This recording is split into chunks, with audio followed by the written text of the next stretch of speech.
Hello दोस्तों, study hub education channel पे आप सभी का स्वागत है। आज के वीडियो लेक्चर में हम ज्योग्राफी यानी भूगोल के इंपॉर्टेंट एमसीक्यूज की सीरीज को कंटिन्यू करेंगे। आज हम इसका पार्ट 5 करने वाले हैं। अगर आपने इससे पहले वाले पार्ट्स अभी तक नहीं देखे हैं तो आप हमारे चैनल की प्लेलिस्ट्स में जाइए। यहाँ आपको एक प्लेलिस्ट मिलेगी ज्योग्राफी एमसीक्यूज के नाम से। इस प्लेलिस्ट में आप सभी लेक्चर्स इस वीडियो सीरीज के देख सकेंगे। फ्यूचर में आने वाले लेक्चर्स भी आपको इसी प्लेलिस्ट में मिलेंगे, तो आप इस प्लेलिस्ट को फॉलो कीजिए। यहाँ पे जो क्वेश्चंस हैं ये सभी के सभी आपको इंग्लिश लैंग्वेज में देखने को मिलेंगे, लेकिन आपको इनका हिंदी में भी अनुवाद करके बताया जाएगा, ताकि अगर आप हिंदी मीडियम के भी छात्र हैं तो भी आप इनका इक्वली बेनिफिट ले सके। तो पहले क्वेश्चन में यहाँ पे पूछा गया है, India is located on north of equator between which of the following latitudes. अब देखिए, मान लीजिए ये हमारी अर्थ है। अर्थ को बिल्कुल बीच में से काटने वाली लाइन को हम बोलते हैं इक्वेटर, यानी कि भूमध्य रेखा। इसको हम 0 डिग्री लैटिट्यूड लेके चलते हैं। अब इसके ऊपर हमारी आती है ट्रॉपिक ऑफ कैंसर, इसके नीचे होती है ट्रॉपिक ऑफ कैप्रिकॉर्न। ठीक है, ये होती है 23.5 डिग्री नॉर्थ में, और ट्रॉपिक ऑफ कैप्रिकॉर्न होती है 23.5 डिग्री साउथ के अंदर। अब इसके ऊपर वाला जो पार्ट है, ये इक्वेटर के ऊपर वाला जो पार्ट है, इसको हम नॉर्थ पार्ट बोलते हैं, नॉर्थन हेमिस्फीयर बोलते हैं। और जो इसके साउथ वाला पार्ट है, इसके नीचे वाला पार्ट जो है, इसको हम दक्षिणी गोलार्ध यानी कि साउथर्न हेमिस्फीयर बोलते हैं। अब जो हमारा भारत देश है वो कहीं यहाँ पे आता है। ट्रॉपिक ऑफ कैंसर जो है वो भारत के बिल्कुल बीच में से होकर निकलती है। गुजरात, राजस्थान, मध्य प्रदेश, झारखंड, छत्तीसगढ़, वेस्ट बंगाल, त्रिपुरा, मिजोरम, 8 राज्य टोटल है जहाँ से हमारी ट्रॉपिक ऑफ कैंसर होकर निकलती है। अब यहाँ पे ये पूछा गया है कि अब ये बात तो क्लियर है कि हमारा जो भारत देश है ये पूरा का पूरा नॉर्थन हेमिस्फीयर में आता है, पूरा का पूरा उत्तरी गोलार्ध में आता है, क्योंकि ये इक्वेटर से बिल्कुल नॉर्थ में है। अब यहाँ पे जो बिल्कुल साउथर्न टिप पे, इंडिया के बिल्कुल साउथर्न टिप पे जो लैटिट्यूड लाइन आती है, और जो इसके बिल्कुल नॉर्दर्न टिप पे जो लैटिट्यूड लाइन आती है, यहाँ पे इसी को पूछा गया है। तो यहाँ पे हमारा करेक्ट आंसर होगा ऑप्शन ए, 8 डिग्री 4 मिनट से लेके 37 डिग्री 6 मिनट के बीच में। यानी कि अगर आप इस मैप में देखें तो यहाँ पे आएगी हमारी 8 डिग्री 7 मिनट, और ऊपर आएगी 37 डिग्री 6 मिनट। तो ये हमारा ऑप्शन ए करेक्ट आंसर होगा। अगला क्वेश्चन है, which among the following peaks is known as 5 treasurers of great snow. निम्न में से किस चोटी को 5 ट्रेजरर्स ऑफ ग्रेट स्नो के नाम से जाना जाता है। तो यहाँ पे हमारा करेक्ट आंसर होगा ऑप्शन सी, कंचनजंगा को। कंचनजंगा आती है हमारी नेपाल बॉर्डर के पास। ये विश्व की तीसरी सबसे ऊंची चोटी है। ठीक है, और ये भारत के अंदर आती है। अब अगर आपसे पूछा जाए कि सबसे ऊंची चोटी कौन सी है, तो माउंट एवरेस्ट है। नंबर 2 पे आती है K2 गोडविन ऑस्टिन।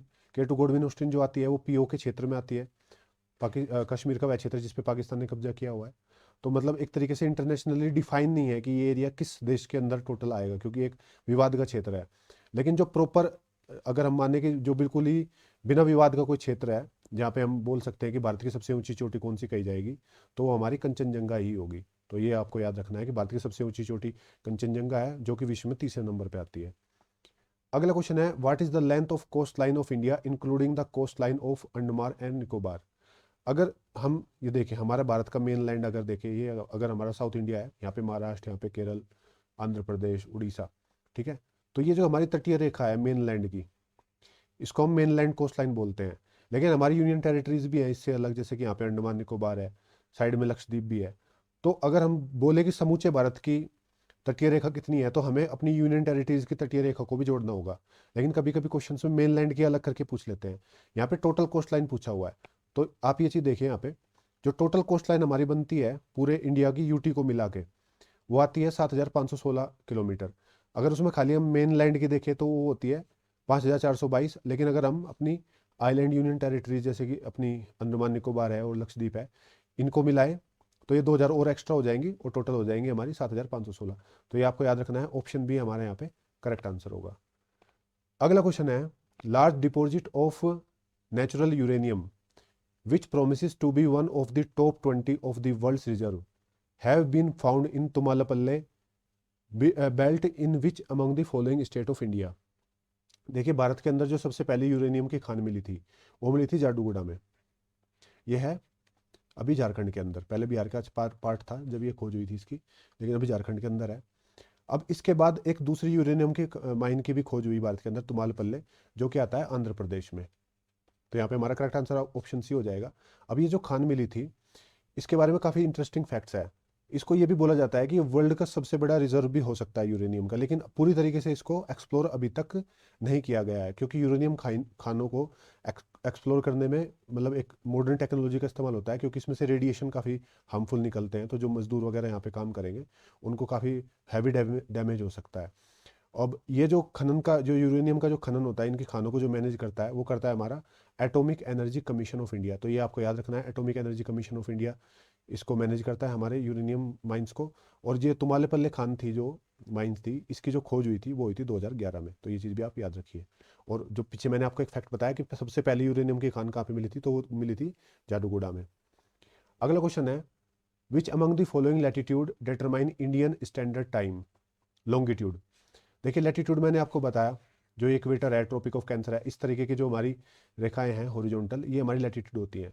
लेकिन अगर हम हॉरिजॉन्टल ग्रिड्स देखें, जो ये लंबवत रेखाएं हैं इन्हीं के लैटिट्यूड्स के, इनको हम लॉन्गिट्यूडनल लाइंस बोलते हैं। लॉन्गिट्यूडनल हमारी जो पूरी वर्ल्ड है इसको हमने ऐसे ग्रिड्स में डिवाइड किया हुआ है। फॉर एग्जांपल इसको हमने ग्रिड्स में डिवाइड क्यों किया? मान लीजिए इतना बड़ा मैदान है, अब कोई बॉल यहाँ पे पड़ी है इस मैदान में, अब मैं बोलूँ किसी आदमी को कि भाई ये बॉल यहाँ पे पड़ी है, वो आदमी बोले कि मुझे नहीं पता, कि बहुत बड़ा मैदान है, मुझे पता नहीं लग रहा, मुझे इसके एक एग्जैक्ट लोकेशन बताओ ताकि मैं सीधा इस बॉल पर पहुंच जाऊं। तो मैं इसको बताऊंगा कि इस छोर से, मान लीजिए ए है, ये बी है, ये सी मान लीजिए, ये डी मान लीजिए, एक रेक्टेंगल बन गया। तो मैं इसको बताऊंगा कि ए बी के नॉर्थ में है ये 4 मीटर, मान ले ए से है 4 मीटर बी की तरफ, तो ये 4 हो गया। और ए से डी की तरफ है ये 6 मीटर, तो ये 6 हो गया। तो ये इस जहाँ पे ये दोनों लाइन कट करेगी वहाँ पे ये बॉल है, तो वो आदमी जो है इस बॉल की पोजीशन को लोकेट कर सकता है। इसी वजह से पूरे वर्ल्ड में जगहों को लोकेट करने के लिए हमने लैटिट्यूड और लॉन्गिट्यूड का कंसेप्ट लेके आए। मान लीजिए मैं कोई जगह बोलूँ, मान लीजिए ये 0 डिग्री लॉन्गिट्यूड है, ये 0 डिग्री इक्वेटर हो गई। अब ये यहाँ पे होगी ये 30 डिग्री लैटिट्यूड, और ये मान लीजिए 40 डिग्री। अब मुझे कोई आदमी बोले कि भाई ये पोजीशन बताओ कि ये पोजीशन कौन सी है, तो मैं सीधा उसको बताऊंगा कि ये 30 डिग्री लैटिट्यूड है और 40 डिग्री लॉन्गिट्यूड है। तो ये कोऑर्डिनेट मैं उसको दूंगा, तो वो एग्जैक्ट इस पोजीशन पे पहुंच जाएगा। तो इस वजह से हमने ये लैटिट्यूड और लॉन्गिट्यूड का कंसेप्ट इंट्रोड्यूस किया था। अब यहाँ पे जब हमारा भारत आता है, मैं इसको दोबारा बना देता हूँ ताकि मैं थोड़ी पोजीशन क्लियर कर सकूँ। मान लीजिए ये 0 डिग्री लॉन्गिट्यूड है और ये 0 डिग्री लैटिट्यूड, यानी कि हमारी इक्वेटर है। अब ये जो 0 डिग्री लॉन्गिट्यूड जो निकल के जाती है, ये निकल के जाती है यूके के ग्रीनविच से, बाद में अफ्रीका से भी नीचे होके जाएगी, और ये ग्रीनविच जगह है लंदन के पास, ये वहाँ से निकलती है। इसको पूरे वर्ल्ड के लिए एक स्टैंडर्ड टाइम के लिए मतलब हमने एक रेफरेंस लाइन रखा है। अब किस तरीके से हम दूसरी जगहों को टाइम देखते हैं, मान लीजिए यहाँ पे हमारा भारत देश है थोड़ा इधर, अब इसके ये किस और पड़ेगा, ईस्ट में पड़ेगा, इस लाइन के इधर वेस्ट हो गया, ठीक है। अब 0 डिग्री से ईस्ट की तरफ हम जाएंगे तो हमें भारत मिलेगा, और जो भारत से एक रेखा होकर निकलती है 82.5 डिग्री लॉन्गिट्यूड पे, ये जो रेखा होके निकलती है भारत के इलाहाबाद में नैनी नाम की जगह है, वहां से ये होके निकलती है। इसी को अंग्रेजों ने हमारा स्टैंडर्ड टाइम मान लिया था। अब देखिए एक चीज यहाँ पे आपको एक और याद रखनी है, 15 डिग्री आर वाला कंसेप्ट। अगर हम 15 डिग्री मूव करते हैं तो हमें 1 घंटे का फर्क पड़ता है टाइम में। मान लीजिए ये जो यहाँ पे 0 डिग्री थी ग्रीनविच में, और ये 82.5 डिग्री हमारी इधर हो गई।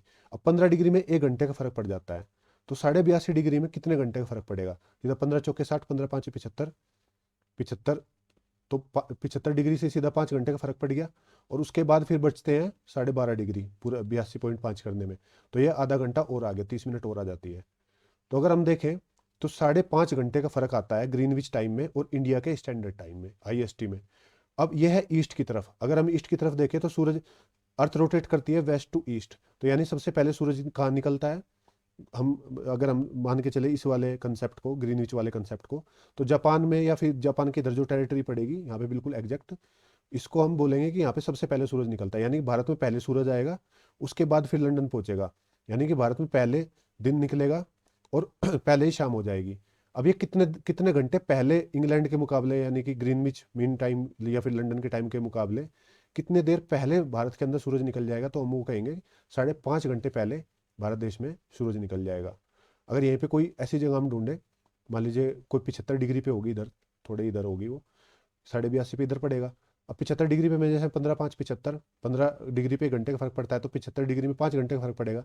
तो ये जो जगह होगी, ये यहाँ से 15, इस ग्रीनविच से और इस जगह के बीच में 5 घंटे का अंतर आ जाएगा, और इस जगह से 75 डिग्री और भारत के बीच 82.5 डिग्री के बीच आधा घंटे का फर्क आ जाएगा। तो यानी भारत में इस जगह के मुकाबले, जो मैंने ये दूसरी ए जगह मार्क की है, इसके मुकाबले भारत में आधा घंटा पहले दिन निकलेगा और आधा घंटा बाद में दिन छिपेगा।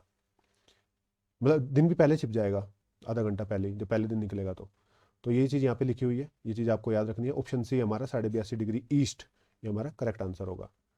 अगला क्वेश्चन है, which among the following rock system in India is known as store house of minerals. अब भारत के अंदर काफ़ी प्रकार, अलग अलग प्रकार की चट्टानें मिलती हैं। ये सारी आर्कियन रॉक भी मिलती है, धारवाड़ भी मिलती है, कडपा, विंध्या रेंज सिस्टम, कई सारे, अरावली भी है इसके अलावा, ठीक है, वेस्टर्न घाट है अलग से, नॉर्थ ईस्ट हिमालयन है, नॉर्दर्न हिमालयन है। तो अब इनमें से किस प्रकार की जो हमारा रॉक सिस्टम है उसको हम स्टोर हाउस ऑफ मिनरल्स बोलते हैं? तो यहाँ पे हमारा करेक्ट आंसर होगा ऑप्शन बी, धारवाड़ सिस्टम। अब ये धारवाड़ सिस्टम पड़ता है हमारा कर्नाटक के अंदर, कर्नाटका और तेलंगाना का जो क्षेत्र है ऊपर का, धारवाड़ उसको हम बोलते हैं, धारवाड़ जिला भी है कर्नाटक के अंदर, तो इस क्षेत्र को हम धारवाड़ हिल रीजन बोलते हैं। तो इस एरिया को हम store house of minerals of India बोलते हैं। ये फैक्ट एक तरीके से फैक्चुअली क्वेश्चन है, आपको एज इट इज याद रखना है। अगला क्वेश्चन है, what is the name of a channel that separate the Andaman island from the Nicobar island in the bay of Bengal. फिर उसी चीज़ पे, लैटिट्यूड वाली बात पे चलते हैं। मान लीजिए ये 0 डिग्री इक्वेटर है, यहाँ पे हमारा भारत देश हो गया, यहाँ पे अंडमान निकोबार पड़ते हैं हमारे। अब यहाँ पे ऊपर है नॉर्थ अंडमान, यहाँ पे नीचे है साउथ अंडमान। अब अंडमान और निकोबार दो आइलैंड है, उन दोनों आइलैंड को सेपरेट करने वाली लैटिट्यूड लाइन को ये पूछ रहा है। ये जो चैनल पूछ रहा है ये वही चीज़ है। तो जो 10 डिग्री लैटिट्यूड की जो लाइन निकलती है यहाँ से बीच में, वो अंडमान और निकोबार को सेपरेट करती है। तो 10 डिग्री चैनल, ऑप्शन बी हमारा यहाँ पे करेक्ट आंसर होगा। अगला क्वेश्चन है, Tulbul project is located in which state. Tulbul परियोजना बनाई गई थी जम्मू कश्मीर में। वुलर झील है, बांडीपुरा डिस्ट्रिक्ट के पास पड़ती है ये, और यहीं पे ये प्रोजेक्ट लगाया गया था। तो यहाँ पे हमारा ऑप्शन है करेक्ट आंसर होगा। और ये जो इस प्रोजेक्ट के ऊपर, तुलबुल प्रोजेक्ट के ऊपर, पाकिस्तान ने इंडिया के ऊपर केस भी किया था इंटरनेशनल कोर्ट में, लेकिन अभी तक ये केस लंबित पड़ा हुआ है और कोई मतलब सहमति नहीं बन पाई अभी तक। What factors facilitated the locational shift of the sugar industry from North India to South India? अब देखिए, भारत के अंदर सबसे ज़्यादा जो शुगर केन का यानी गन्ने का उत्पाद होता है वो होता है यूपी के अंदर, और मेनली जो गन्ना बोया जाता है वो वेस्टर्न यूपी का क्षेत्र है, थोड़ा बहुत बिहार का क्षेत्र है नॉर्थ इंडिया में, यहीं पे बोया जाता है। लेकिन यहाँ पे इस क्वेश्चन में पूछा गया है कि अगर हम नॉर्थ इंडिया से साउथ इंडिया में इसको शिफ्ट कर दें इस फसल को, तो क्या क्या इसके प्रभाव पड़ेंगे। अब सबसे पहली चीज़ हम इसमें ये देख लेते हैं कि जो शुगर को केन है, जो ये फसल है, इसको बहुत ज़्यादा पानी चाहिए, वाटर इंटेंसिव क्रॉप है, और खादर जो मिट्टी होती है उसमें सबसे ज़्यादा अच्छी होती है। तो वेस्टर्न यूपी का मेनली पार्ट जो नदियों से ही है गिरा हुआ, यहाँ से गंगा भी निकलती है, यमुना निकलती है, हरियाणा बॉर्डर को जो डिवाइड करती है, तो यहाँ पे हमें खादर मिट्टी बहुत ज़्यादा मिलती है। इस वजह से शुगर केन का प्रोडक्शन यहाँ पे काफ़ी हो जाता है। अब नदी पास में है तो पानी भी मिल जाता है, लेकिन हर जगह इस चीज़ को नहीं लगा सकते, क्योंकि हरियाणा की अगर हम इंटीरियर में जाएँ वहाँ पे पानी बहुत कम है, और अगर हम नीचे राजस्थान की बात करें तो वहाँ पे भी पानी बहुत ज़्यादा कम है। मध्य प्रदेश के अंदर भी इतनी नदियाँ नहीं है, खासकर उत्तरी जो मध्य प्रदेश है वहाँ पे भी इतनी नदियाँ नहीं है। लेकिन साउथ इंडिया के अंदर काफ़ी बड़ी बड़ी नदियाँ हैं, काफ़ी बड़ी बड़ी रिवर बेसिन, गोदावरी है, कृष्णा है, कावेरी है। तो एक पॉसिबिलिटी यहाँ पे देखी गई है कि गन्ने की फसल को नॉर्थ इंडिया से साउथ इंडिया शिफ्ट कर देना चाहिए। और इस क्वेश्चन में यही पूछा गया है कि क्या क्या कंसिक्वेंसेस होंगे अगर हमने इसको शिफ्ट किया। तो पहली चीज़, पर एकड़ higher yield of sugar cane, जो पर हेक्टर उपज है गन्ने की, ये बढ़ जाएगी। ये बिल्कुल ठीक बात है, बढ़ जाएगी, क्योंकि वहाँ पे पानी ज़्यादा है और ये खादर मिट्टी भी काफ़ी ज़्यादा है। नदियों वाला क्षेत्र, जहाँ पे नदियों का क्षेत्र होगा वहाँ पे खादर मिट्टी मिलेगी मिलेगी। और दूसरी चीज़, higher sucrose content of sugar cane, sucrose content जो मीठापन है गन्ने का वो ज़्यादा बढ़ जाएगा। और ये बात बिल्कुल ठीक है, जो महाराष्ट्र का गन्ना होता है वो सबसे मीठा गन्ना माना जाता है भारत के अंदर, जो खासकर ब्लैक सॉइल के अंदर जिसको उगाया जाता है। और ब्लैक सॉइल के अंदर ये काफ़ी अच्छा उगता है, क्योंकि ब्लैक सॉइल की जो वाटर रिटेंशन कैपेसिटी होती है वो बहुत ज़्यादा होती है। अब ब्लैक सॉइल को एक बार पानी मिल गया वो काफ़ी टाइम तक उसको स्टोर करके रख सकती है। अब शुगर केन को चाहिए पानी, तो इसमें ये काफ़ी अच्छा होता है और काफ़ी मीठा भी होता है। लॉन्गर क्रशिंग सीजन, अब यहाँ पे जो नॉर्थ इंडिया में आप देखेंगे तो गन्ना जो उगाया जाता है मेनली जो इसकी कटाई होती है वो सर्दी के सीजन में होती है। अब जो ये मिलें चलती हैं, जो कोल्लू, लोकल एरिया में कोल्लू चलते हैं गन्नों के, ये चलते हैं मेनली उसी सीजन में जब ये गन्ने की कटाई होती है। लेकिन अगर साउथ इंडिया में देखें तो वहाँ पे लगभग 12 महीने एक जैसा सही, थोड़ा बहुत वेरिएशन आता है 1-2 महीने में, फरवरी में थोड़ा सा वेरिएशन आता है, अब मानसून जब खत्म होता है तब थोड़ा वेरिएशन आता है, लेकिन ज़्यादातर 12 के 12 महीने वहाँ पर एक जैसे से होते हैं। तो जो इसका क्रशिंग पीरियड है वो काफ़ी ज़्यादा रहेगा नॉर्थ इंडिया के मुकाबले।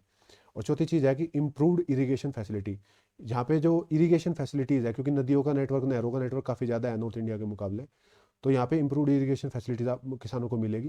तो ये चीज़ भी बिल्कुल ठीक है। तो चारों के चारों ऑप्शन हमारे यहाँ पे सही है, तो ऑप्शन डी हमारा करेक्ट आंसर होगा इसमें। अगला क्वेश्चन है, coral reefs in India are found only in limited location along the mainland despite India has a huge coast, which among the following is the most correct reason for that. देखिए जो coral reefs होते हैं mainly हमारे यहाँ पे जो ये Lakshadweep area है अरेबियन सीज में, यहाँ पे मिलते हैं। थोड़े कोरल्स हमारे अंडमान निकोबार के पास मिलते हैं, लेकिन मेनलैंड अगर आप इंडिया को देखें तो यहाँ पे इसके आसपास कोरल्स बहुत ही कम मिलते हैं। अब यहाँ पे पूछा है कि कोरल्स कम मिलने का यहाँ पे रीजन क्या है, तो यहाँ पे जो हमारा करेक्ट आंसर है वो है option C, presence of major river system. अब देखिए यहाँ पे जो ये जितने भी कोस्ट है लगभग लगभग कोई ना कोई नदी यहाँ पे आगे गिरती है। 90% हमारे जो पानी है मेन लैंड से वो बे ऑफ बंगाल में चले जाता है। तो इतने बड़े बड़े रिवर डेल्टाज हैं। अब ये जो रिवर्स हैं ये सेडिमेंट इकट्ठा करके लाती हैं, जमीन से बहा के लेके आती है और ये डिपॉजिट हो जाते हैं यहाँ पे कोस्ट एरिया पे। और जहाँ पे ये सेडिमेंट्स डिपॉजिट हो जाते हैं वहाँ पे कोरल रीफ्स कमी पैदा होती है, लेकिन यहाँ पे ऐसा कुछ नहीं है, तो यहाँ पे कोरल्स ज़्यादा हो जाते हैं। तो मेन लैंड हमारा जो है भारत का, इस पे कोरल्स, इसके कोस्ट पे कोरल्स हमें इसी वजह से काफ़ी कम मिलते हैं, क्योंकि मेजर नदियाँ यहाँ पे बहुत सारी हैं, मेजर रिवर सिस्टम की प्रेजेंस एक कारण है बहुत बड़ा यहाँ पे। वही चीज़ यहाँ पे लिखी हुई है, आप इस एक्सप्लेनेशन को भी पढ़ सकते हैं। अगला क्वेश्चन है, which among the following is the major source of water for the industries in India. जो भारत के अंदर उद्योग हैं उनके लिए सभी उद्योगों में पानी की बहुत ज़्यादा जरूरत पड़ती है, तो उनके लिए जो मेजर सोर्स है, सबसे बड़ा सोर्स जो है उनको पानी के लिए, वो कौन सा है? सरफेस वाटर है, ग्राउंड वाटर है, म्यूनसिपल वाटर है, या फिर मैराइन सोर्सेस है? तो सबसे बड़ा जो सोर्स है उनके लिए वो है हमारा सरफेस वाटर। जैसे कि जो नदियों से पानी लिया जाता है सीधा सीधा, जो हमें बिल्कुल सरफेस पे मिल जाए, बिल्कुल जैसे लेक्स हो गई, नदियाँ हो गई हैं, और थोड़े बहुत पौंड भी छोटे बहुत बन गए बारिश की वजह से कहीं ऐसे क्षेत्र पे, तो वहाँ ये इसी को हम सरफेस वाटर बोलते हैं। तो सबसे ज़्यादा जो इस्तेमाल करते हैं हमारे यहाँ पे उद्योग, तो सरफेस वाटर का इस्तेमाल करते हैं 41, ग्राउंड वाटर का इस्तेमाल होता है 35%, और म्यूनसिपल वाटर का केवल 24%। तो ये कंपोजिशन है। बाकी ये क्वेश्चन अगर आप देखें पीसीएस और आईएएस के लिए काफ़ी इंपॉर्टेंट है, ऑप्शंस में आपको इस तरीके के बना के पूछे जा सकते हैं। एसएससी जैसे लेवल के एग्जाम के लिए ये क्वेश्चन इतना इंपॉर्टेंट नहीं है। अगला क्वेश्चन है, consider the following statement, majority of river in India have open basin, majority of rivers in India drain in bay of Bengal. जैसे कि मैंने आपको पीछे बताया कि बे ऑफ बंगाल में भारत की 90% नदियों का पानी जाता है। अब दूसरी चीज, यानी कि ऑप्शन बी हमारा यहाँ पे करेक्ट हो गया। अब majority of river in India has open basin, ये बात, ओपन बेसिन का मतलब कि ये सीधे जाके नदियों किसी वाटर बॉडी से मिल जाती हैं, जैसे कि समुद्र में गिर जाती हैं या किसी दूसरी नदी में मिल जाती है। लेकिन बहुत थोड़ी नदियाँ हैं, जैसे कि लूनी नदी है, जिसका कोई एक तरीके से निर्धारित एंड पॉइंट नहीं है। ये अरावली से निकलती है अजमेर के पास से, और रन ऑफ कच्छ गुजरात में जाके वहाँ पे एक तरीके से विलुप्त हो जाती है, ग्राउंड पे ही कहीं ना कहीं इसका पानी खत्म हो जाता है, तो ये विलुप्त हो जाती है, तो उसका क्लोज बेसिन है। लेकिन ये बहुत ही कम नदियाँ हैं। Majority of river in India has open basin, तो यानी कि ये बात भी बिल्कुल ठीक है। तो दोनों के दोनों हमारे जो ऑप्शन है वो करेक्ट है, ऑप्शन सी हमारे यहाँ पे बिल्कुल ठीक होगा। अगला question, consider the following irrigation project with their water sharing state. अब एक तरफ तो यहाँ पे प्रोजेक्ट दिए हुए हैं, अब कौन कौन से स्टेट इन प्रोजेक्ट को शेयर करते हैं, दूसरी साइड ये लिखा हुआ है, हमें बताना है कि कौन कौन से यहाँ पे मैच करेक्ट दिए हुए हैं। ये तो पहले में यहाँ पे दिया है कालेश्वरम लिफ्ट इरिगेशन प्रोजेक्ट, यह है तेलंगाना और आंध्र प्रदेश के बीच। फिर अगला दिया है घाटप्रभा रिवर प्रोजेक्ट, ये है कर्नाटक और महाराष्ट्र के बीच। मयूरक्षी इरिगेशन प्रोजेक्ट, ये झारखंड और वेस्ट बंगाल के बीच में दिया हुआ है। तो यहाँ पे हमारा करेक्ट आंसर होगा ऑप्शन डी, यानी तीसरा केवल यहाँ पे सही लगा हुआ है। ऑप्शन जो पहला और दूसरा मैच है ये बिल्कुल गलत है। घाटप्रभा रिवर प्रोजेक्ट है आंध्र प्रदेश और कर्नाटक के बीच, और Kaleshwaram river lift irrigation project है तेलंगाना और महाराष्ट्र के बीच। तो ये चीज़ आप नोट कर लीजिए, बहुत ही इंपॉर्टेंट चीज़ है, सीधा का सीधा स्टैटिक फैक्ट है। आपको किसी भी लेवल, रेलवे, एनटीपीसी, एसएससी, ज़्यादातर छोटे एग्जाम्स में ऐसे क्वेश्चन के आने की काफ़ी पॉसिबिलिटी होती है। अगला क्वेश्चन है, which of the following is or are correct observation regarding the jet stream. Jet streams के रिगार्डिंग हमें बताना है कि कौन कौन से कथन यहाँ पे सत्य दिए हुए हैं। पहला दिया हुआ है, jet streams are fast moving moisture laden wind blowing only in the stratosphere. तो ये कथन तो बिल्कुल गलत हो गया, क्योंकि जो जेट स्ट्रीम चलती है वो खाली स्ट्रेटोस्फेयर में नहीं, ट्रोपोस्फेयर में भी पाई जाती है। अब हमारी जो अर्थ है, मान लीजिए हमारा बिल्कुल ग्राउंड है, ये अर्थ लगा लीजिए आप, ये हमारा ग्राउंड एरिया हो गया। अब इसके ऊपर हमारा सारा का सारा ये एटमोसफेयर है, ये ग्राउंड एरिया हो गया। अब क्रस्ट मेंटल कोर बीच में। अब अगर हम बिल्कुल सरफेस एरिया से ले जहाँ पे हम रहते हैं, इसके ऊपर आता है सबसे पहले ट्रोपोस्फेयर, फिर आता है स्ट्रेटोस्फेयर, फिर आता है मेजोस्फेयर। इसका सीक्वेंस बिल्कुल आप कंठस्थ रखिए, कभी भी पूछा जा सकता है। ये सीक्वेंस हमेशा याद रहना चाहिए कि सबसे नीचे ट्रोपोस्फेयर जिसमें हम रहते हैं, उसके ऊपर आता है स्ट्रेटोस्फेयर, फिर उसके बाद आता है मेजोस्फेयर, फिर आता है आयोनोस्फेयर, ठीक है, और फिर आता है थर्मोस्फेयर, और सबसे बाहर होता है हमारा एक्सोस्फेयर। तो ये 6 लेयर हैं, सभी को आपको याद रखना है। सबसे पहले ट्रोपोस्फेयर, फिर स्ट्रेटोस्फेयर, फिर मेजोस्फेयर, आयनोस्फेयर, थर्मोस्फेयर और एक्सोस्फेयर। अब ये जो जेट स्ट्रीम जो चलती हैं, ये मेनली ट्रोपोस्फेयर और स्ट्रेटोस्फेयर के बीच में चलती है। कभी कभी ये ट्रोपोस्फेयर में भी आ जाती हैं, कभी कभी ये स्ट्रेटोस्फेयर में भी चली जाती हैं। और ये जो हमारे जहाज जो मेनली उड़ते हैं, जो हमारे एरोप्लेन्स हैं, ये इसके ऊपर उड़ते हैं, क्योंकि इन जो जेट स्ट्रीम्स होती हैं, इनसे इनको काफ़ी डिस्टर्बेंस होता है। काफ़ी आपने देखा होगा, अगर आपने कभी हवाई जहाज में ट्रैवल किया हो, तो एक एयर टर्बुलेंस आपको कभी कभी जहाज हिलने लग जाता है, तो वो कभी उस समय पे क्या होता है कि वो किसी न किसी स्ट्रीम की चपेट में आ जाता है। लेकिन जैसे उसके ऊपर जाता है बादलों से, हमें वो बादल के रूप में दिखाई देते हैं, जैसे वो बादलों से ऊपर निकलता है, तो वहाँ पे आप देखेंगे कि वो फिर स्टेबल हो जाता है, तो स्ट्रीम से वो बाहर आ जाता है। तो मेनली जो जहाज है, एक बार टेक ऑफ लेने के बाद वो कोशिश करते हैं कि वो स्ट्रेटोस्फेयर में ऊपर चले जाए, वहाँ पे काफ़ी शांत होता है। तो ये चीज़ पहली गलत थी। अब पहला अगर गया तो यानी ऑप्शन ए और ऑप्शन डी तो बिल्कुल नहीं होगा, यानी दूसरा और तीसरा दोनों के दोनों ऑप्शन में दिया गया है, बी और सी में, यानी कि दूसरा और तीसरा तो बिल्कुल ठीक है अगर हम ऑप्शन के हिसाब से चले। They help to bring the western disturbance into India in winter, ये बात बिल्कुल ठीक है। वेस्टर्न डिस्टर्बेंस जो आता है मेडिटेरियन सी की तरफ से, जो नमी लेके हवाइयाँ आते हैं भूमध्य सागर की ओर से, पाकिस्तान से होती है भारत की ओर, पंजाब एरिया में, वेस्टर्न यूपी एरिया में, उत्तरी राजस्थान में, जम्मू एरिया में, तो इधर ही बारिश होती है इसकी वजह से, ये बात बिल्कुल ठीक है। They generally blow from west to east की तरफ ये जनरली ट्रैवल करती हैं। ये डिपेंड करता है साउथर्न हेमिस्फीयर में किस तरफ अगर आप नॉर्थर्न हेमिस्फीयर में देखेंगे तो ये इस तरीके से इनकी डायरेक्शन होती है, लेकिन साउथर्न हेमिस्फीयर में अगर इसी तरफ इसकी डायरेक्शन होगी। लेकिन अगर आप आदमी की पोजीशन की वजह की तरफ से देखेंगे, मान लीजिए ये ग्राउंड एरिया है पूरा का पूरा, तो यहाँ पे कोई व्यक्ति रह रहा है, उसकी तरफ से ये डायरेक्शन अलग है, उस वो देखेगा तो ये उसके, अगर सामने खड़ा हुआ है तो ये उसके राइट से लेफ्ट की ओर जा रही है, और अगर यहाँ पे एक व्यक्ति खड़ा है तो अगर वो देखेगा तो ये उसके लेफ्ट के राइट की तरफ, लेफ्ट से राइट की तरफ जा रही है, ठीक है। तो ये डिपेंड करता है कि कौन से हेमिस्फीयर में ये है, लेकिन जनरली ये वेस्ट टू ईस्ट ही ब्लो करती हैं। They generally blow in a wavy pattern, वे जो इनका पैटर्न होता है ये बिल्कुल स्ट्रेट नहीं होता, ये थोड़ा सा ऐसे होता है, वेव की तरह ये ट्रैवल करती है।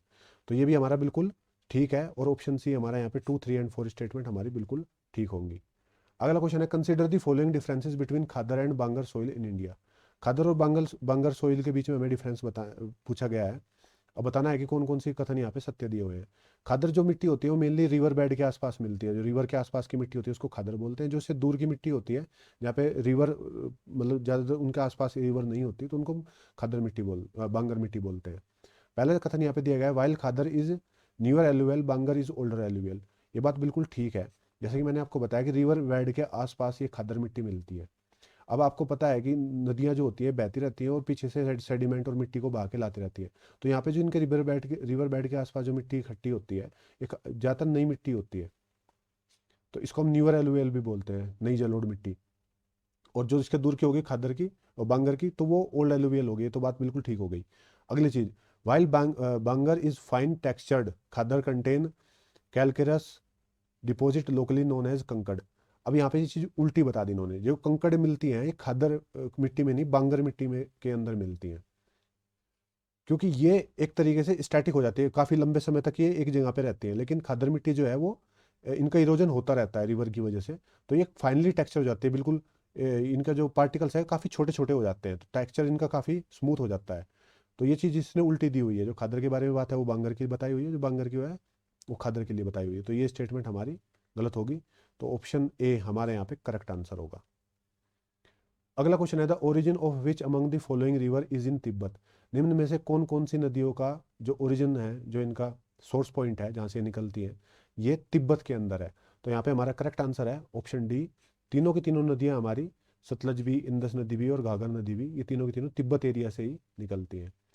अगला क्वेश्चन है, consider the following statement, Ganga basin is single largest irrigated area in the world. ये बात बिल्कुल गलत है। सिंगल लार्जेस्ट इरिगेटेड एरिया जो वर्ल्ड में है वो है इंडस नदी का। इसका बेसिन जो है वो गंगा नदी से ज़्यादा बड़ा है, तो गंगा सेकंड नंबर पे आती है। Siachen glacier is the second longest glacier outside polar reason. अब देखिए जो ग्लेशियर्स मिलते हैं वो मेनली पोलर रीजन में मिलते हैं, नॉर्थ पोल पे, साउथ पोल पे।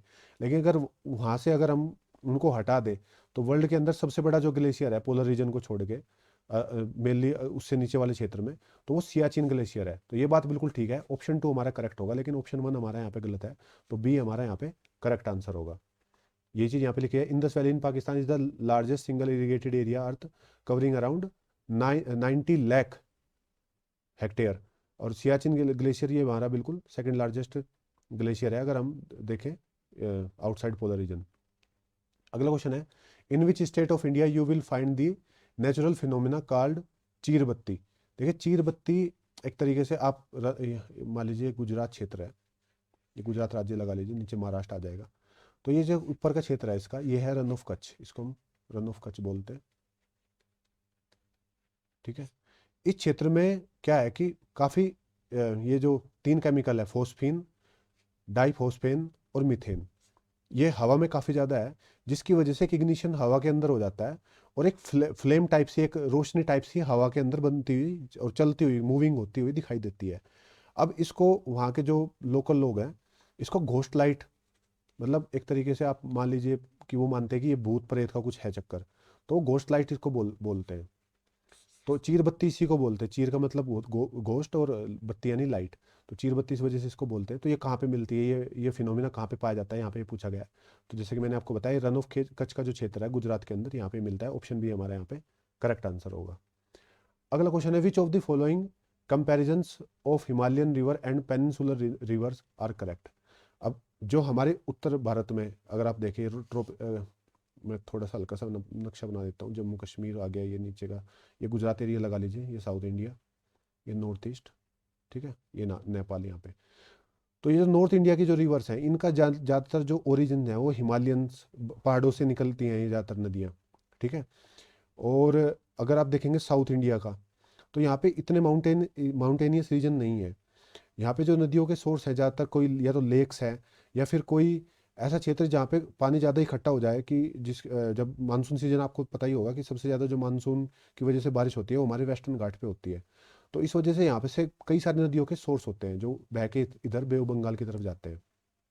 क्योंकि अब एक क्वेश्चन और बन जाता है कि सारी की सारी नदियाँ, लगभग यहाँ पे 90% नदियाँ हमारी यहाँ पे वेस्टर्न घाट से ईस्टर्न घाट की ओर ही क्यों बहती है, क्योंकि वेस्टर्न घाट ऊंचे हैं, ईस्टर्न घाट की हाइट जो है वेस्टर्न घाट से कम है। तो ऑब्वियस सी बात है कि पानी का फ्लो ढलान की तरफ होगा, तो ज़्यादातर नदियाँ हैं बे ऑफ बंगाल की साइड ही बहती हैं। अब इनके बीच में हमें डिफरेंस बताना है कि जो नॉर्थ वाली नदियाँ हैं जो हिमालयन क्षेत्र से निकलती हैं, और ये जो पेनिनसुलर क्षेत्र से वाली नदियाँ हैं, इनके बीच में मेनली डिफरेंस क्या कौन कौन से हैं, और ये कथन दिए हुए हैं, इनमें से कौन कौन से सत्य कथन है। पहला यहाँ पे दिया है, while the rivers of the Himalayan region carry a large amount of silt, those of the peninsular region carry a very limited amount of sediment. देखिए ये हाइट से बह के आती हैं सारी की सारी नदियाँ, तो ऑब्वियस सी बात है कि जब ये ऊपर से आएंगी बहती हुई हाइट से, तो अपने साथ ये बहुत ज़्यादा सेडिमेंट को कैरी करेंगे अपने साथ, ज़्यादातर मिट्टी पत्थर काफ़ी कुछ बहा के लेके नीचे आएंगी। तो पहली स्टेटमेंट बिल्कुल ठीक है। लेकिन ज़्यादातर अगर आप देखें कि हमारा ये कम ऊंचाई वाला क्षेत्र है, यहाँ पे इतनी ढलान नहीं है नदियों की, थोड़ा बहुत हाइट का फ़र्क होता है, जिसकी वजह से नदियाँ जो है इनका बेड भी चौड़ा हो जाता है। आप जैसे कि आप देखें कि आप पानी को डालिए कहीं ऐसे स्लोप से, यहाँ पे पानी को अगर आप डालेंगे तो पानी बिल्कुल तेजी से बह के जाएगा और अपने साथ काफ़ी स्पीड से, अगर आप बीच में कुछ ऑब्स्टेकल आएगा उसको बहा के ले आएगा। लेकिन वहीं अगर स्लोप को थोड़ा कम कर देंगे तो पानी जो बहेगा वो बहुत स्लोली बहेगा, तो बहुत कम पॉसिबिलिटी है कि अपने साथ मतलब सेडिमेंट्स वगैरह को कम ही कैरी करेगा। और इसका जो बेड होगा ना, जो इसकी चौड़ाई होगी, जो लेयर बनेगी पानी की, वो कम, वो ज़्यादा होगी, इसमें ज़्यादा होगी और इस वाले केस में वो कम होगी। ठीक है, तो पानी यहाँ पे हाई स्पीड से बहेगा और रिवर की जो चौड़ाई होगी वो उतनी नहीं होती जितनी साउथ इंडिया में मिलती है रिवर्स की चौड़ाई, और गहराई कम होती है। यहाँ पे साउथ इंडिया की रिवर की गहराई कम होती है, लेकिन अगर यहाँ पे देखेंगे तो रिवर की गहराइयाँ ज़्यादा होती हैं। तो ये चीज़ बिल्कुल ठीक लिखी हुई है यहाँ पे। अगला है यहाँ पे, while the river of the Himalayan region are perennial, those of the peninsular region are seasonal. Perennial river किन को बोलते हैं? पेरिनियल रिवर वो होती है जो 12 महीने बहती है, मतलब साल के 12 महीने इनमें पानी रहता है। तो हिमालयन रिवर के जो सोर्स है मेनली वो ग्लेशियर्स है, जो ऊपर ये ग्लेशियर्स जम जाते हैं सर्दियों के टाइम पर, तो धीरे धीरे पिघलते रहते हैं सर्दियों में, और बारिश भी आती है मानसून के टाइम पे, तो ज़्यादातर ये नदियाँ जो हैं चलती ही रहती हैं क्योंकि ग्लेशियर से पानी आता ही रहता है। तो पेरिनियल रिवर है हिमालयन रीजन की।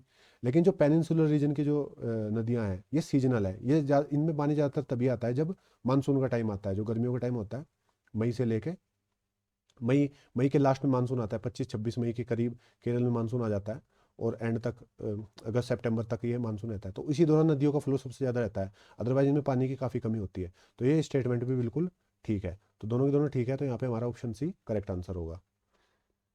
अगला क्वेश्चन है, consider the following comparison of Himalayan river and peninsular river. अब दोबारा से कुछ और कथन यहाँ पे देखेंगे हम। Most of the Himalayan river are perennial while most of the peninsular river are rainfed. वो ये बात मैंने आपको बता दी कि पेरिनियल रिवर है हिमालयन रिवर, क्योंकि ग्लेशियर से पानी आता ही रहता है 12 के 12 महीने, ये चलती रहती है। और ये जो हमारी है ये रेनफेड है, सीजनल रिवर्स है, जब बारिश आएगी तब ये इनमें पानी आएगा। तो पहली स्टेटमेंट बिल्कुल ठीक हो गई। The gradient of Himalayan river is steeper and peninsular than peninsular river. अब ये चीज़ भी मैंने आपको बिल्कुल सही बताई कि भाई जो ये इनका जो स्लोप वाली बात में मैंने आपको बताया था कि इनका स्लोप थोड़ा ग्रेडियंट होता है, क्योंकि ये ज़्यादा फ्लो से आती हैं और स्टीप रहती हैं ज़्यादातर, क्योंकि हाइट से वो बह के आती हैं, तो ये स्टीपर हैं पेनिनसुलर रिवर के मुकाबले। तो ये भी बिल्कुल बात ठीक है। और तीसरी स्टेटमेंट अगर हम देखें तो ये बिल्कुल यहाँ पे गलत है। Peninsular river cause more erosion in the way in comparison to the Himalayan river. Peninsular river में इरोजन कम होता है, ये बात मैंने आपको भी पीछे बताई थी कि क्योंकि इनकी जो स्टीप है वो बहुत कम है, ग्रेडियंट बहुत कम है, तो इस वजह से ये इरोजन कम करती है, हिमालयन रिवर ज़्यादा इरोजन करती है। तो तीसरी स्टेटमेंट गलत है, तो ऑप्शन बी है, ऑप्शन कौन सा, ए हमारे यहाँ पे करेक्ट होगा। 1 and 2 स्टेटमेंट्स आर करेक्ट। अगला क्वेश्चन है, consider the following statement about desalination of sea water. देखिए समुद्र के पानी में आपको पता है नमक काफ़ी ज़्यादा मिलता है, और जो काफ़ी अनफिट है पीने के लिए। अगर आपने समुद्र का पानी पिया तो आप मेनली आपको डिहाइड्रेशन हो जाएगा, आपकी मौत भी हो सकती है, इतना डिहाइड्रेशन हो जाता है समुद्र का पानी अगर आप पिएंगे, क्योंकि नमक जो है वो बॉडी के अंदर जाएगा तो वो बॉडी को श्रिंक करेगा, जो हमारे सेल्स हैं उससे पानी को खींचना शुरू करेगा, क्योंकि उसको खुद को हाइड्रेट रखना है, तो हमारी बॉडी को वो डिहाइड्रेट कर देगा। अब यहाँ पे इसके डिसैलिनेशन ऑफ सी वाटर के बारे में कुछ कथन दिए हुए हैं, हमें बताना कौन कौन सा ठीक है। As of now Kerala is the only state in India to use desalinated water for drinking purpose. अब यहाँ पे जो ओनली वाले जो स्टेटमेंट होते हैं ना, इन ये थोड़ी इस पे आप सस्पिशियस हो जाइए। ओनली वाली चीज़ ज़्यादातर गलत ही मिलती है। केरल क्या एक ओनली स्टेट है भारत के अंदर जहाँ पे डिसैलिनेशन का प्रोसेस होता है ड्रिंकिंग पर्पज़ के लिए, तो ये बात बिल्कुल गलत है। तमिलनाडु के अंदर भी ये चीज़ होती है, इवन साउथर्न स्टेट में कई सारे राज्य, कर्नाटक भी इसको करता है, आंध्र प्रदेश में भी एक लेवल पे होती है। तो केरल केवल एक ऐसा राज्य नहीं है, तो ये स्टेटमेंट बिल्कुल गलत है। तो ऑप्शन बी और ऑप्शन डी तो हमारा गलत हो जाता है। अगला है, reverse osmosis is most commonly used desalination method. ठीक है, ये स्टेटमेंट यहाँ पे हमारे करेक्ट है। A reverse osmosis desalination plant is environment friendly. अब ये चीज़ बिल्कुल यहाँ पे गलत दी हुई है। डिसैलिनेशन प्रोसेस जो होता है ये इन्वायरमेंट फ्रेंडली बिल्कुल नहीं होता। और ये यहाँ पे तो ये हमारा ऑप्शन 2 केवल करेक्ट बचता है, तो ऑप्शन ए हमारा यहाँ पे करेक्ट आंसर होगा। देखिए जैसे कि मैंने आपको बताया तमिलनाडु में भी है ये बहुत ज़्यादा, बहुत बड़ी स्केल पे, केरल से भी ज़्यादा यहाँ पे पानी को डिसैलिनाइज किया जाता है ड्रिंकिंग पर्पज़ के लिए यूज़ करने के लिए। और ये जो रिवर्स ऑस्मोसिस का प्रोसेस है ये इन्वायरमेंट फ्रेंडली नहीं है, क्योंकि इसके लिए जो जो इसके सेडिमेंट जो इससे फिर जो बाई प्रोडक्ट निकलते हैं वो कोस्टल वाटर को काफ़ी पोल्यूट कर देता है, तो ये भी गलत था। अगला क्वेश्चन है, consider the following pairs of mountain peak with their nickname. एक तरफ तो हमें माउंटेन चोटियाँ दी हुई हैं, और दूसरी तरफ उनके निकनेम दिए गए हैं, दूसरे नाम जिनसे उनको पुकारा जाता है। तो हमें बताना है कि कौन कौन से हमारे यहाँ पे जो मैचेस हैं वो करेक्ट है। पहले पे यहाँ दिया हुआ है धौलागिरी को धौलागिरी को हम वाइट माउंटेन के नाम से जानते हैं, रकापोशी को शाइनिंग वॉल के नाम से जानते हैं, और लोत्से को साउथ पीक के नाम से जानते हैं। तो यहाँ पे हमारा करेक्ट आंसर होगा डी ऑप्शन 1, 2 एंड 3, तीनों के तीनों हमारे यहाँ पे सही लगे हुए हैं। तो इनके निकनेम आप अलग अलग से भी याद रख लीजिए, कि आप तक किसी एक अलग MCQ बना के उसमें ये एक दे के पूछ ले कि भाई धौलागिरी को बताइए किसी दूसरे नाम से किससे जानते हैं, तो वाइट माउंटेन से इसको जानते हैं। एक स्टैटिक क्वेश्चन है, कोई ज़्यादा हमें दिमाग लगाने की बात नहीं है, स्टैटिक फैक्ट है, याद ही रखना है। अगला क्वेश्चन है, in which of the following Himalayas the highest mountain peak of Himalayas are found. देख हिमालय के कई सारे पार्ट है, ग्रेटर हिमालय है, सेंट्रल हिमालय है, फिर आता है लेसर हिमालय, मिडल हिमालय। तो कौन सा जो पार्ट है हिमालय का जिसके अंदर सबसे ऊंची चोटियां मिलती है, माउंट एवरेस्ट भी इसी के अंदर है, तो ये हमारा करेक्ट आंसर होगा option C central Himalaya. Central Himalaya का जो माउंटेन पीक है वे सबसे ऊंची पाई जाती है। अब जो 4 जोन है हिमालय के उनके नाम इस प्रकार दिए हुए हैं, ये आप कहीं पे नोट कर लीजिए। काफ़ी इंपॉर्टेंट फैक्ट है। कुछ भी आपको मतलब पूछ सकते हैं इनमें से, अलग अलग भी कोई एमसीक्यू जरूरी नहीं इसी प्रकार से पूछा जाए, ये भी एक पहले से पूछा हुआ एमसीक्यू ही है, लेकिन कुछ भी अलग से पूछ सकते हैं। तैतीस हिमालय के बारे में पूछ सकते हैं, को यही खाली इतना भी पूछ सकते हैं कि हिमालय को कितने जोन में बांटा गया है, कि 4 जोन में बांटा गया है, और 4 जोन को के जो नाम है वो आप यहाँ से नोट कर सकते हैं। अगला क्वेश्चन है, consider the following differences between Himalayan river and peninsular river. फिर से उसी प्रकार का क्वेश्चन आ गया। मैं इसको काफ़ी एक्सप्लेन कर चुका हूँ आपको, तो यानी इस बार हम इसको बिना किसी ज़्यादा प्रॉब्लम के क्वेश्चन को सोल्व कर देंगे। देखिए, while Himalayan river are perennial in nature, peninsular river are non perennial river with a maximum discharge in rainy season. ये बात दोबारा रिपीट हो रही है, ये बात बिल्कुल ठीक है। पेरिनियल है हिमालयन रिवर, जबकि दूसरी वाली जो पेनिनसुलर रिवर है जो, ये रेनी सीजन में ही मैक्सिमम डिस्चार्ज करती है। अगली statement, Himalayan river have higher hydro power generation potential than that of peninsular river. मैंने आपको बताया था कि जो इनका स्लोप है हिमालयन रिवर का, ये ज़्यादा है, और अगर हम कंपेयर करें पेनिनसुलर रिवर से, जो हमारी साउथ इंडिया की रिवर्स है, तो अब ज़्यादा स्लोप पे जब पानी बह के आएगा तो ज़्यादा स्पीड से आएगा। हिमालयन रिवर जो है वो ज़्यादा स्पीड से बहती हैं। अब यहाँ पे अगर आप कोई टरबाइन लगाएंगे, हाइड्रो पावर प्रोजेक्ट के अंदर यही होता है, टरबाइन लगाई जाती है पानी के फ्लो के बीच में। पानी क्या आएगी, इसको घुमाएगा टरबाइन को, टरबाइन घूमेगी तो जनरेटर घूमेगा, जनरेटर घूमेगा तो बिजली बन जाएगी। तो यहाँ पे आप देखेंगे कि हाइड्रो पावर जनरेट करने का जो पोटेंशियल है वो हिमालयन रिवर में ज़्यादा है, अगर हम कंपेयर करें साउथ इंडिया की यानी पेनिनसुलर रिवर को। अब पेनिनसुलर रिवर में भी हम हाइड्रो प्रोजेक्ट लगा देते हैं। अब उसके लिए हमें क्या काम करना पड़ता है, डैम बनाने पड़ते हैं, और डैम की भी काफ़ी हाइट पे और काफ़ी ज़्यादा वाटर स्टोर हमें करना पड़ेगा, ताकि पानी का लेवल पीछे डैम में इतने ऊंचाई पे आ जाए कि जब वो आगे की तरफ, डैम से आगे की तरफ फ्लो हो, तो उसकी स्पीड इतनी हो जाए कि वो टरबाइन को घुमा दे। लेकिन जो हम हिमालयन रिवर के ऊपर जो डैम बनाते हैं, उसकी हाइट हमें ज़्यादा रखने की जरूरत नहीं पड़ती, क्योंकि उनका पानी पहले से ही काफ़ी स्पीड पे होता है और काफ़ी पहले ही ये मतलब एक स्लोप पे होते हैं। तो आपको डैम की हाइट ज़्यादा रखने की जरूरत इसमें नहीं होती। तो ये बात बिल्कुल ठीक है, दोनों के दोनों हमारी स्टेटमेंट यहाँ पे करेक्ट होगी, तो ऑप्शन सी हमारा यहाँ पे करेक्ट आंसर होगा। अगला क्वेश्चन जो कि लास्ट क्वेश्चन है स्लाइड का, which of the following are correct pair of dam with their respective rivers. अब एक साइड आपको यहाँ पे बांध दिए हुए हैं, डैम दिए हुए हैं, दूसरी साइड रिवर्स दी हुई है। अब हमें बताना है कि कौन कौन से मैच यहाँ पे करेक्ट है। अलमत्ती डैम कृष्ण कावेरी नदी पे है, ये बात बिल्कुल गलत है, ये है कृष्णा नदी पे। ठीक है। स्टेट किस राज्य में पड़ता है, ये आप मुझे नीचे कमेंट बॉक्स में कमेंट करके बताइए। और नाथापा जाखरी डैम ये सतलज नदी पे है, ये बात बिल्कुल ठीक है, हिमाचल प्रदेश के अंदर। टिहरी डैम ये आता है उत्तराखंड में, लेकिन ये यमुना नदी पे नहीं है, ये आता है हमारा भागीरथी नदी पे। भागीरथी नदी गंगा नदी की एक ट्रिब्यूटरी है, बाद में जाके भागीरथी गंगा नदी में मिल जाती है। तो यानी कि ये भी हमारा गलत है, पहला गलत है, तो केवल दूसरा हमारा ऑप्शन यहाँ पे करेक्टली मैच था, तो ऑप्शन बी हमारा यहाँ पे करेक्ट आंसर होगा। तो दोस्तों ये था एंड इस वीडियो का। पार्ट 5 हमारे यहाँ पे ओवर होता है, पार्ट 6 लेके मैं आपसे जल्दी ही मिलता हूँ। अगर आपको इसी प्रकार पॉलिटी और मॉडर्न हिस्ट्री के भी क्वेश्चंस देखने हैं, तो आप हमारे चैनल की प्लेलिस्ट में जाइए, यहाँ आपको 2 प्लेलिस्ट मिल जाएगी, पॉलिटी एमसीक्यूज़ के नाम से, और एक मिलेगी आपको मॉडर्न हिस्ट्री एमसीक्यूज़ के नाम से। वहाँ पे भी मैंने इसी प्रकार क्वेश्चंस लिए हुए हैं। पाँच पार्ट आ गए हैं इसके मॉडर्न हिस्ट्री के, पॉलिटी का 5वां आने वाला है कल। तो आप इन सभी वीडियोस में आप देखेंगे कि हमने किस प्रकार से सभी के सभी क्वेश्चंस को अच्छे से एक्सप्लेन करके, एक क्वेश्चन के साथ हम कई सारे फैक्ट डिस्कस करते हैं। 25 क्वेश्चन आप यहाँ पे कर रहे हैं, लेकिन वहाँ पे आपके एक तरीके से 100 क्वेश्चन के लगभग कवर हो रहे हैं। अगर आप देखें अल्टीमेट इनका बेनिफिट आपको बहुत ज़्यादा हो रहा है। तो आप इसी प्रकार अगर पॉलिटी और मॉडर्न हिस्ट्री के भी देखना चाहते हैं लेक्चर्स, तो आप प्ले लिस्ट में जाइए, इनको फॉलो कीजिए। अगर आपको इनकी पीडीएफ चाहिए, इस लेक्चर की पीडीएफ चाहिए और इन सभी की पीडीएफ चाहिए जो भी हमने आज तक अपलोड किया है और आगे हम अपलोड करने वाले हैं, तो नीचे डिस्क्रिप्शन बॉक्स में एक टेलीग्राम चैनल का लिंक दिया हुआ है। ये हमारे चैनल का टेलीग्राम ग्रुप है, इस पर आप ज्वाइन करेंगे तो इस वीडियो के पीडीएफ के साथ तो आपको मिलेगी, इसके साथ साथ आपको जो फ्यूचर में हम पीडीएफ अपलोड करेंगे वो भी मिल जाएगी। और टेलीग्राम ग्रुप का एक फीचर ये भी है, इस पे जो पुराना हम कंटेंट अपलोड करते हैं, ये पुरानी जो हमने पीडीएफ अपलोड की हुई है वो भी आपको मिल जाएंगी। तो आप इसको ज्वाइन कीजिए अगर आपको पीडीएफ चाहिए। तो जल्दी मिलता हूँ मैं आपसे। Take care and good bye.